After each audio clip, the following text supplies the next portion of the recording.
Well, things were good. I had a good life. I had a wife, and I've got a wife still. I've got two kids. Um, Emma's 18 months, and Thomas is 4. He's going to be starting nursery in September, and but it got too much, and I was working a lot. They cut costs, and people left, and I got left with their work, and it got too much, and I was out a lot, and I was doing late nights, and yeah, it got really difficult. My whole life just it got really difficult. Well, I've not slept in days. I've literally not slept in days. I keep going over what happened, and my actions, and what's led to me being here, and it kills me. And I just I just need to I need to sort out my life. I don't go out. I don't I don't answer the door to people. I just I'm I'm really struggling, and I mean I've not shaved in days. I was I was always cleanly shaven. I wore a suit to work. I was popular, and now I'm here, and I don't want to be. I don't work, and I'm on the dole, and I'm not paying my rent. So this isn't going to last much longer. I don't know what to do. I need help. I need help from someone.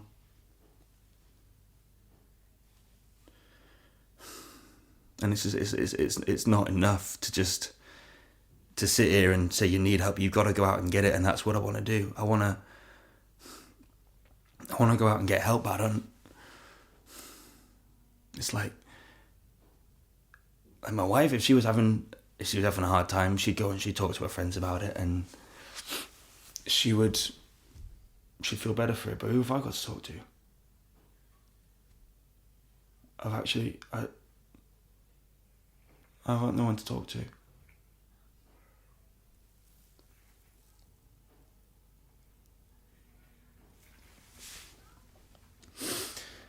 So that's yeah. I need to sort it out.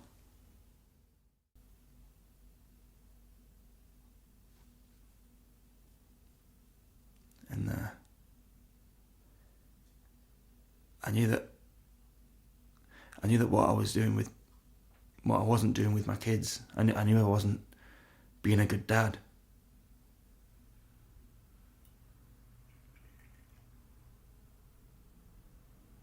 But I was doing my best at the time, and I was trying. I was really trying.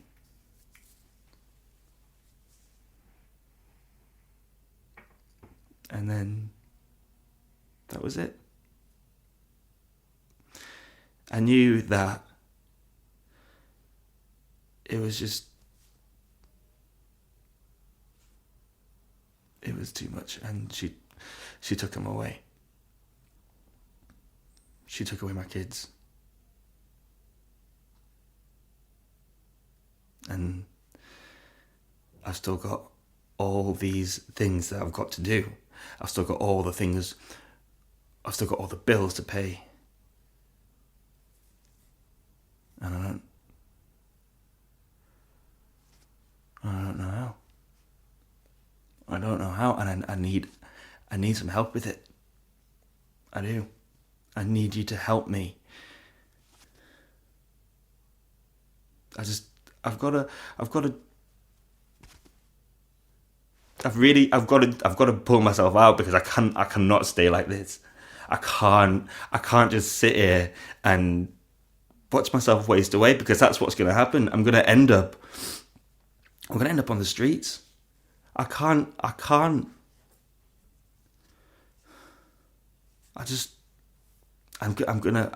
to sort myself out. And the way I'm going to do that, I don't know, but I need help.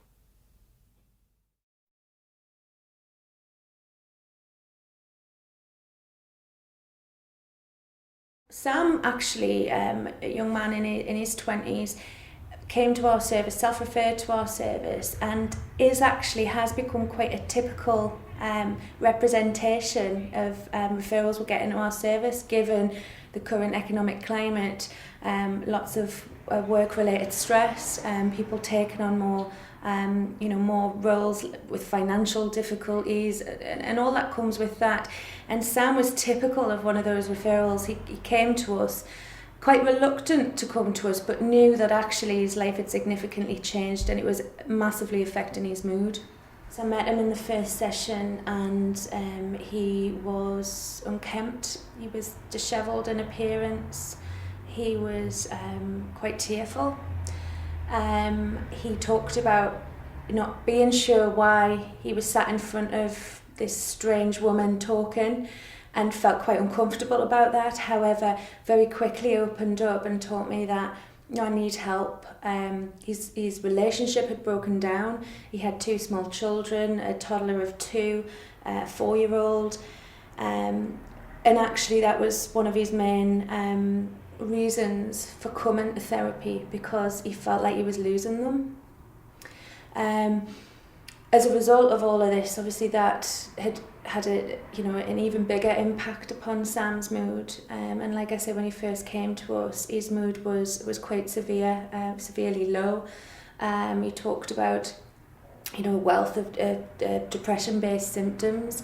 He was talking about not being able to function in just daily tasks. He felt like everything was overwhelming, and just generally talked about not coping. So Sam came to us describing work-related stress, but actually that had been the trigger to everything that came thereafter.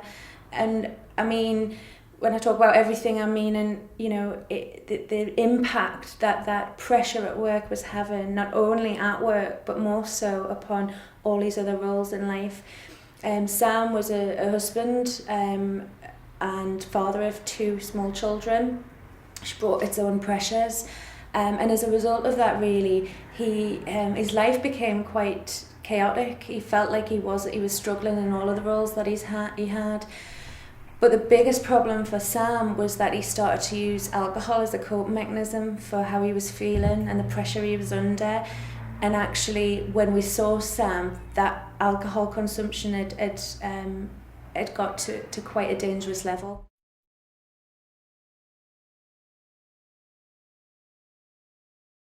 I felt so much better afterwards.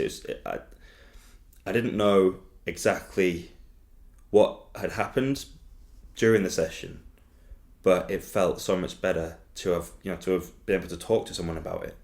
It really did. And I just it made me want to go back again. I needed to it felt like this. I knew that what I was doing there was important to help me get back on track.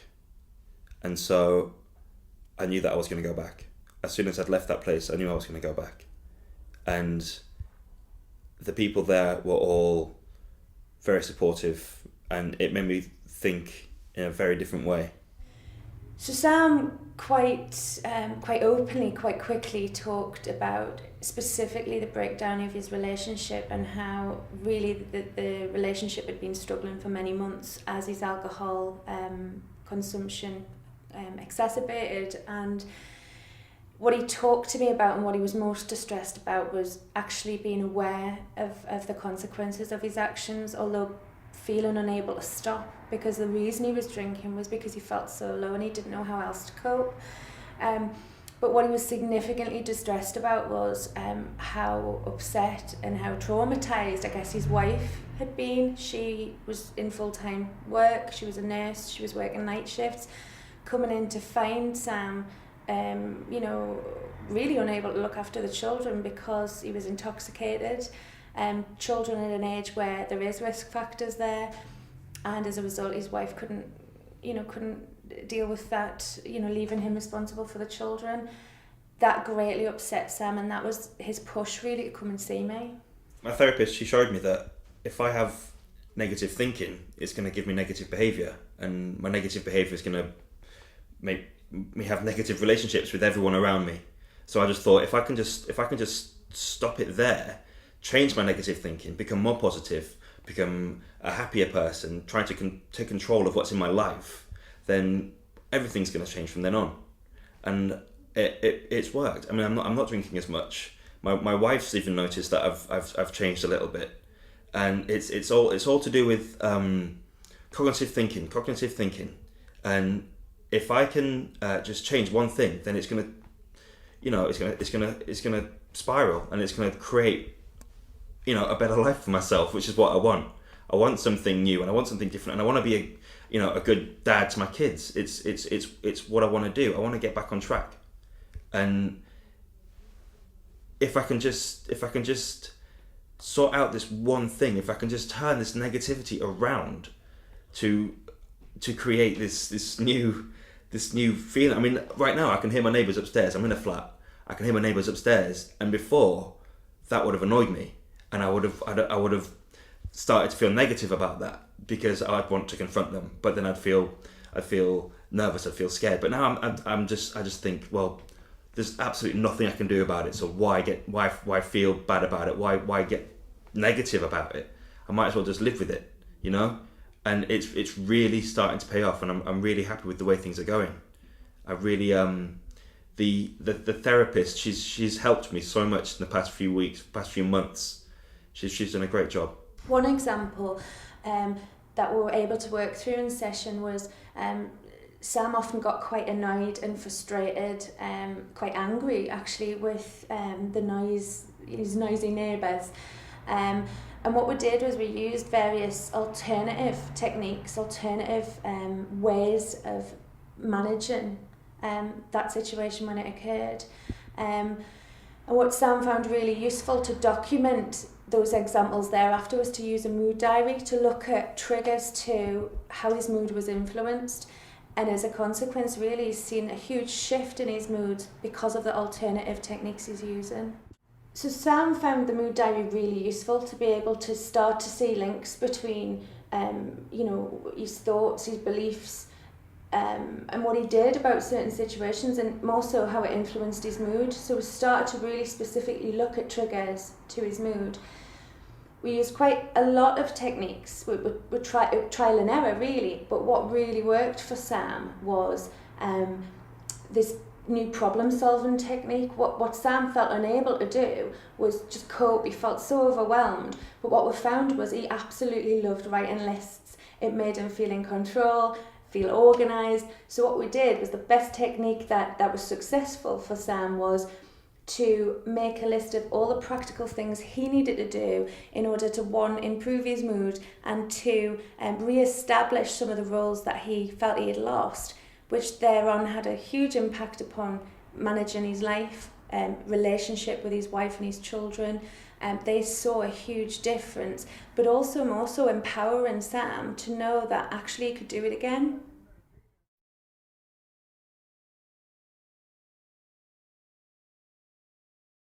Well, the cognitive behavioural therapy that my therapist has been helping me with, basically it's all about putting things into practice, you know,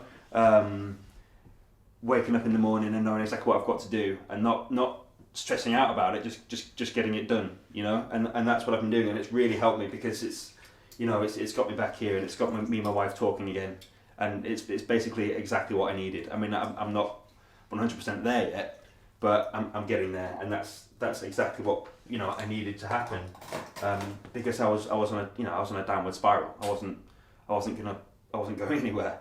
I was just going down, and it's turned my life around. It really has, and I'm so much more happy now, and I can see exactly where I want to be, and I know how to get there. I've just got to work hard, and I can do it. And so hopefully within the next I don't know, 6 months, maybe a year. I'm hopefully going to be back on track. I mean, I've been applying for jobs. I've actually got an interview coming up in the next couple of weeks, and I'm really preparing for that at the moment. And so hopefully, if things going well, I'll be back working in IT very soon, which will be perfect for me. My therapist, she's helped me bring a lot of structure to my life in the past few weeks, especially. She's helped me notice my triggers. You know, I can feel them coming on, and I stop myself. I'm able to control myself. She's given me. She told me to start writing things down. You know, lists. I make a lot of lists, which, you know, again, adds to the structure of my life, and everything seems to be going a lot better. So that whole structure, you know, lets me just manage and contain my anxieties, which is, you know, in the long run, is what's going to get me back on track. More recently, when I've seen Sam, quite a lot's changed, and what he was really able to say to me, which was really powerful, was actually what he'd done was he'd used the behaviours he was actually best at. So his structure, you know, organisational skills that he thought he'd lost, he actually used them, but in a different way. And as a result of that, he feels he's got, you know, things are getting back on track. He's having a trial, you know, a trial run living back at home in the family unit. And as a result of the behaviours he's now adopted, you know, he's built up further trust with his wife. He's you know, re-engaging with his role as a father. He's, you know, actively seeking out opportunities to, you know, to activate new activities with the family. And as a result, his mood's better, and the family unit as a whole are managing with Sam being back in the household.